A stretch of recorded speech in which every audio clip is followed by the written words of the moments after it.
Chris Deslandes a fait votre portrait, Chantal, Oui, là-dessous. bonjour Chantal. Bonjour Chris Deslandes. Ça va? Oui, tu es intimidé, je le sens. Oui, oui. C'est normal. Je vous propose ce matin un portrait imaginaire, surréaliste, foutraque et baroque à votre image. Alors si je dis des bêtises, n'hésitez pas à rectifier, Chantal. Chantal, vous êtes née à Roubaix, mais vous êtes de Tourcoing.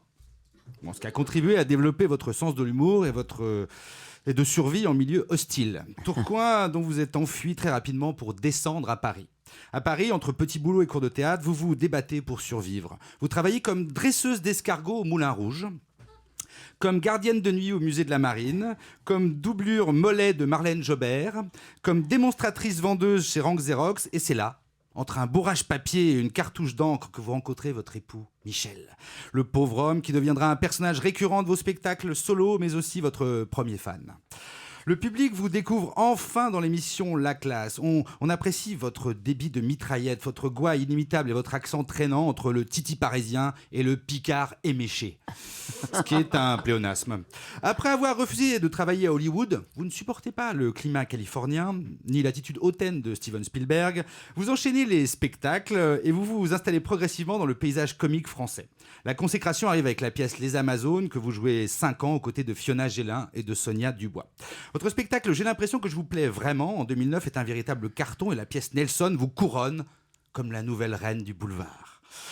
Et c'est là que votre carrière prend une nouvelle fois un tour inattendu. Vous devenez une comédienne branchée, enchaînant les projets ambitieux et classe. En ce moment, vous tournez un film aux côtés de Mademoiselle Catherine Deneuve et de Monsieur Gérard Depardieu.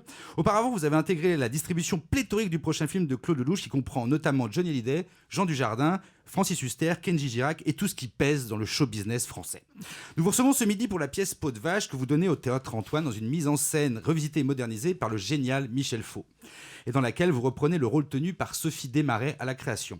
Dans cette pièce de Barry et Grady, les Souchon-Woolsey du boulevard français, vous êtes extraordinaire, virevoltante, drôle, cruelle. J'ai eu la chance de venir vous applaudir dimanche en matinée et les spectacles étaient au bord de l'apoplexie tellement ils riaient. Bon, le dimanche, c'est plutôt le jour des seniors. Et je dois bien vous avouer que j'ai eu peur que ma voisine aux cheveux mauves n'avale sa prothèse dentaire et que son mari soit victime d'une explosion de sonotone, ce qui m'aurait au moins délivré de son haleine de couche-culotte qu'il essayait maladroitement de camoufler derrière des mentos à la menthe. Mais non, tout s'est bien passé. Mais faites attention, Chantal, mourir de rire, ça peut arriver. La mise en scène Dim Dam Dom Pop de Michel Faux est magnifiquement servie par vous en mégère irritable comme un colon. Et vous êtes magnifiquement entouré par Anne Bouvier, Grégoire Bonnet, Stéphanie Bataille et Urbain Cancelier. Peau de vache, c'est un moment de détente salutaire en ces temps troublés. Pour tout cela et pour tout le reste, merci de votre présence parmi nous ce midi, madame. Ah, c'est joli, hein? C'est bien.